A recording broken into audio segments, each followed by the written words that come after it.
The war had ended, yet its shadows still stretched across Europe like endless scars. Imagine a line of starving children moving slowly through the ruins of Berlin in the summer of 1945, their bodies gaunt, their bellies sunken, their eyes wide but empty. The air smelled of brick dust and smoke, a silence broken only by the caw of crows circling overhead. These were the children of men who had once marched under banners of conquest, and now they wandered, orphans in their own homeland. Then, with no warning, the camera cuts, not rubble, not silence, but the sudden crackle of batter hitting hot iron in an American field kitchen, just beyond the wire of a temporary camp. U.S. Army cooks are flipping pancakes. Butter sizzles. The scent rises into the air, drifting toward the ruins like an invitation. The contradiction is brutal, almost unbearable. Only months earlier, these soldiers had bombed German cities into ash. Now their hands, scarred by war and calloused from labor, held spatulas instead of rifles. Yesterday's destroyers were today's saviors. And in that reversal, history carved a moment that forces us to ask, why would the victors feed the children of their enemies? Was this strategy, or was it something far older? Rooted in the simple instinct of human compassion, one American private, Harold Jensen of Iowa, later wrote in a letter home that he could not forget the sight of tiny shoes lined up outside the fence, their owners too weak to shout, too frightened to beg.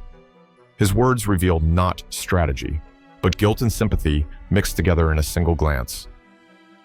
Another soldier, Corporal Leon Ramirez from New Mexico, confessed in his diary that the smell of pancakes carried across the wire felt heavier than gunpowder, because it reminded him of breakfasts at home with his younger sisters, for the orphans outside. That same smell meant something else. Life was still possible. This paradox is the opening chord of our story, the very heart of war's contradiction. Children once targeted by bombs now inhaled the scent of survival from the very men who had unleashed that destruction. To see this clearly is to understand not only the brutality of conflict, but also the haunting capacity for reversal that human history often conceals. If you value stories like this, don't forget to like and subscribe. It helps preserve forgotten chapters of history.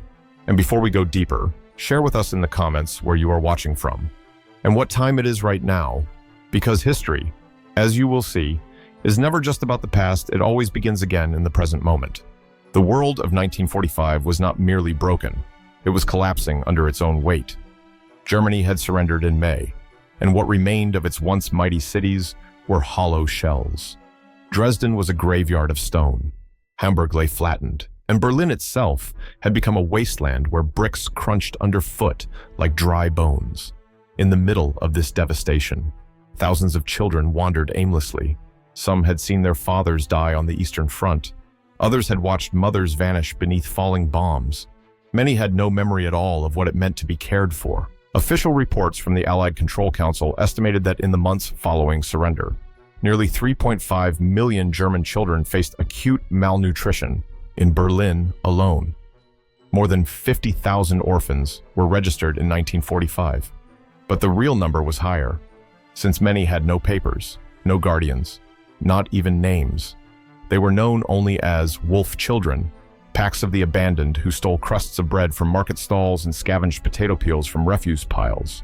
For the occupying Americans, these children posed an uneasy problem. The soldiers had been trained to see Germans as enemies, their parents as killers, their nation as the architect of a global nightmare. And yet, here were small, skeletal bodies huddled against doorways, eyes sunk so deep they seemed older than time itself. The contradiction unsettled the men who walked guard posts or drove supply trucks. They had not come to Germany to feed hungry mouths, yet hunger was everywhere, unavoidable, impossible to ignore.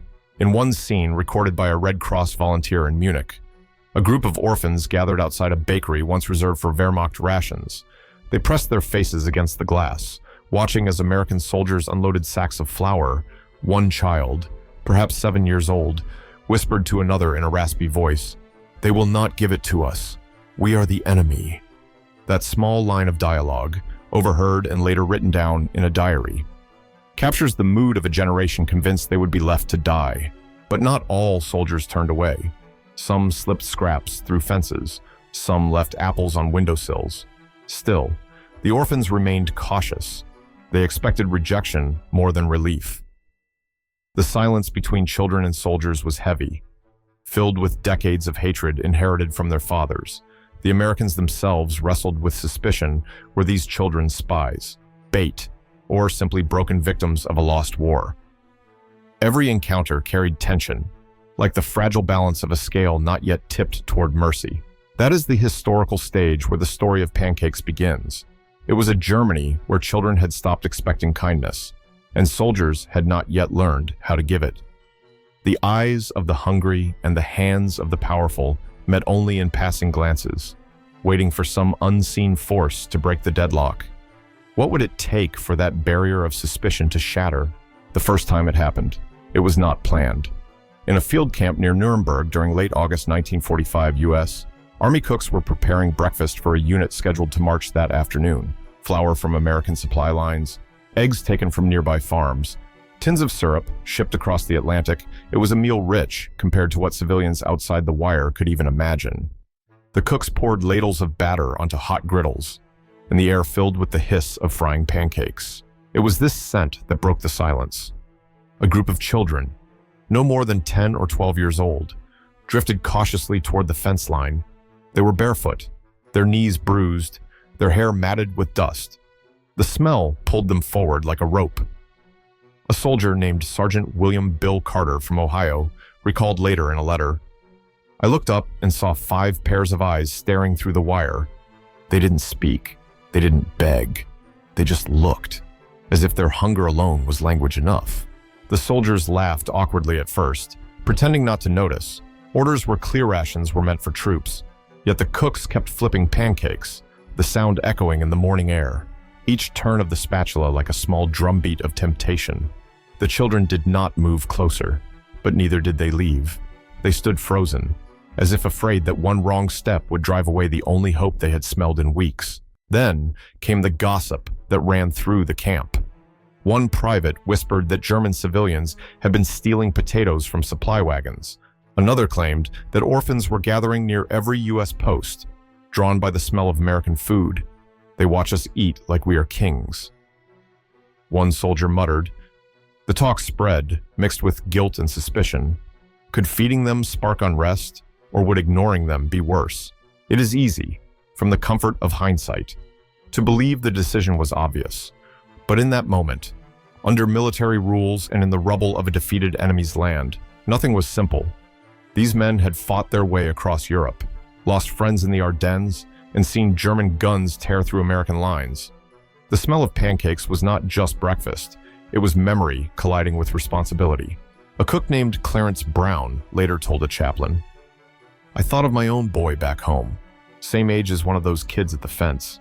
If he were hungry, I'd pray someone would give him something warm." That thought cracked the first barrier. A plate was set aside, then another, soon. The question was not whether to give, but when and how. The moment was approaching when the line between enemy and child would be crossed with a simple piece of food. The silence broke with a gesture so small it might have gone unnoticed. An American soldier standing near the gate waved his hand, not with command, but with invitation. The children hesitated, their bodies stiff, as if expecting a trick. One boy whispered to the others in German, "Don't go. They will chase us." But hunger tugged harder than fear, step by step. They edged closer, eyes darting between the guards and the smoking griddles. Sergeant William Carter crouched low, holding a plate with one golden pancake resting at its center. His fingers trembled slightly. Just months earlier, he had carried a rifle through shattered villages where those same uniforms, small now, torn and dirty on the children, had once symbolized enemies. Now the insignias were gone, and all that remained were thin hands, too weak even to clench. Carter reached forward through the gap in the gate. The boy standing nearest froze, staring at the pancake as if it were glowing. He did not move until one of the cooks murmured, "Take it, kid." Then, cautiously, he extended his hand. For an instant, their fingers touched calloused soldier's skin against fragile child's bones. It was a touch that cracked open the wall of war. The pancake slipped into the boy's palm, hot and steaming, almost too warm to hold. He clutched it as if it were a treasure. And then, something extraordinary happened. The child's eyes widened, and for the first time in weeks, perhaps months, a spark of disbelief flashed there.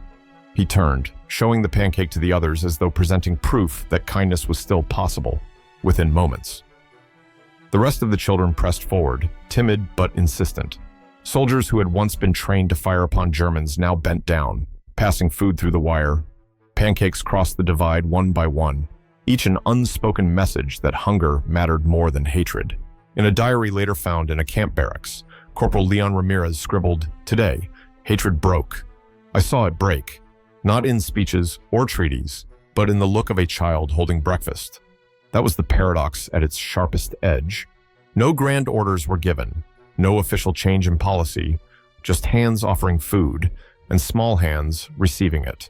The field around the kitchen grew strangely quiet. No shouting, no suspicion, only the shuffle of feet and the soft gasp of children, tasting what they thought had been denied forever, for a few suspended minutes. The war seemed impossibly distant, like a nightmare slowly being replaced by daylight. The first bite came like a miracle. A boy tore into the pancake, steam rising into the cool morning air, his teeth sinking into the soft center as if he feared it might vanish. He chewed too quickly, crumbs scattering down his shirt, and then his throat caught. For a heartbeat, it seemed he might choke, but instead a sob escaped him, a sound raw and fragile. Beside him, a girl bit into hers and began to weep silently, tears tracing lines down cheeks already marked by soot and dust. Around them, the chorus grew. The children ate as if each bite were proof they had not been forgotten. Some closed their eyes while chewing, savoring the taste, while others devoured their share with frantic urgency, licking their fingers clean. The sound was unlike anything the soldiers had heard before, chewing mixed with crying. The clatter of tin plates colliding with the muffled sobs of children rediscovering life. It was a strange music, mournful and beautiful all at once, replacing the wail of air raid sirens that had defined their nights. The cooks stood frozen at first, spatulas hanging in the air, watching as their food became salvation. Then more batter hit the griddles. The hiss of frying echoed through the camp, a rhythm that carried across the ruins like the heartbeat of a new world. The scent of browning flour and melted butter spread wider, curling into alleys where other children stirred, lifting their heads to follow the invisible trail. Soon, more orphans gathered at the fence, timid yet desperate, drawn by sound and smell. The soldiers could not stop now. Plates kept moving, hands kept reaching, pancakes crossed into trembling palms, each one eaten with the intensity of a last meal. Corporal Ramirez scribbled another line into his diary. "I have fired rifles into smoke, but today I watched a girl cry into her food, and it undid me." The emotional weight of that moment lingered in the air. These men had killed, had suffered, had lost brothers in the Ardennes and Normandy. Yet here, faced with children devouring their cooking, their eyes softened. Some turned away to hide tears, others forced nervous jokes, but the silence between their words betrayed them. The orphans, too, were transformed only hours earlier. They had been shadows moving through rubble. Now they sat on the ground clutching warm food, the tension in their faces replaced by something fragile, almost unrecognizable trust. Viewers, let me ask you if you had been there, watching those children cry into their pancakes. Would you have reached out with your own share of rations, or would fear and suspicion have held you back? Write your thoughts in the comments, because in moments like this, history is not distant. It asks us who we are.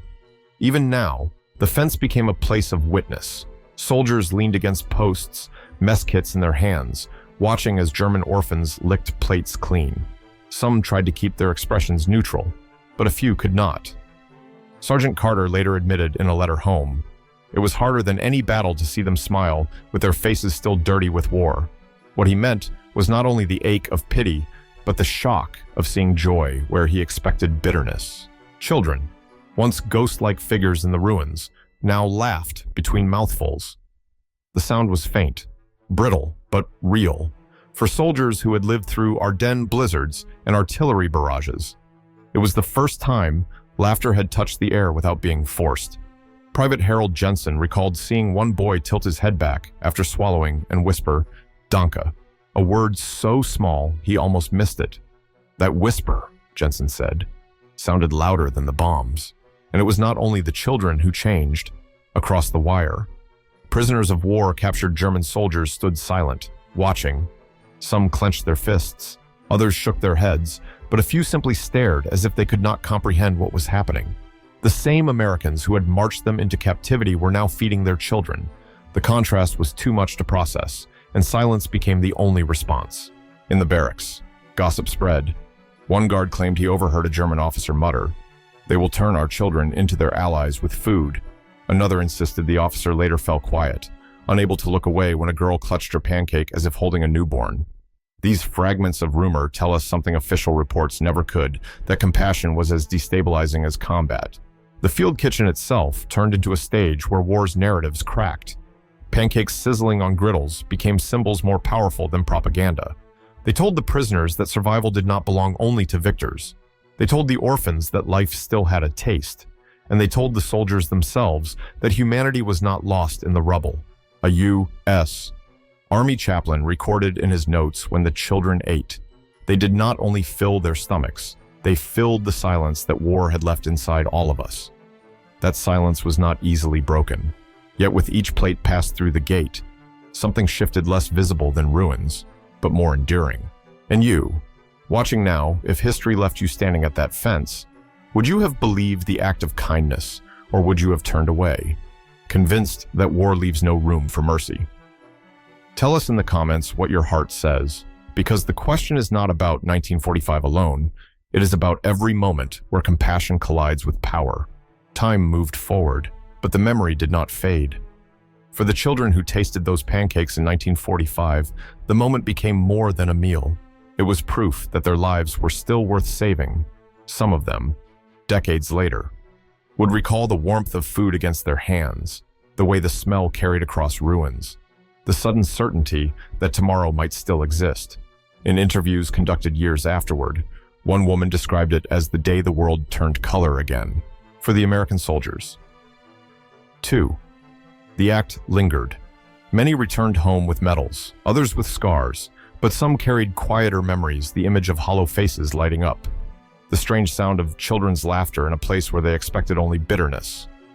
One soldier reportedly told his wife in 1947, "I don't dream of the war. I dream of pancakes hissing on the griddle, because that was the first time I felt like I had won something worth keeping." Numbers recorded the devastation. More than 5 million German civilians were left homeless in the final months of the war, and an estimated 1 million children lost at least one parent. Statistics show the scale of collapse. But what the ledgers cannot reveal is the fragile moment when one soldier's hand carrying a plate outweighed all calculations of revenge. And there was symbolism in the detail. Pancakes were not a German staple. They were foreign, American, flavored with flour and syrup that crossed oceans. Yet precisely because they were unfamiliar, they carried the taste of a different world, a reminder that survival might come not from within the ruins, but from the hands of those once called enemies. Each bite became a tiny rebellion against despair. For the German prisoners who stood watching, the lesson was heavier. They had been trained to believe in hardness, in survival of the strongest, in victory at all costs.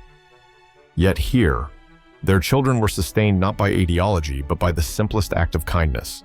Some never spoke of it. Others quietly admitted that in that moment. They glimpsed the truth: nations may clash, but children belong to no enemy. That is why this story is not merely about hunger and relief. It is about the memory that endured when ruins were rebuilt and treaties signed. Long after tanks rusted and uniforms were buried in closets, the scent of pancakes remained carried in letters, diaries, and the hidden chambers of memory. War had tried to reduce life to rubble and ration cards, but one morning in a camp near Nuremberg, the future tilted when compassion proved stronger than vengeance. The orphans carried that memory into adulthood, and through them, into the conscience of Europe itself. The war ended on paper in 1945, but in truth, its echoes carried long afterward, not only in treaties and tribunals, but in the quietest of moments, like a pancake sizzling on a soldier's griddle. That memory belongs less to governments and generals than to the children who lived it. Years later, Some of those orphans admitted they could still smell the sweetness of batter in the air, still feel the warmth in their hands, still recall the silence that fell when strangers chose to feed rather than ignore them. It was a silence unlike the silence of bomb shelters or mass graves.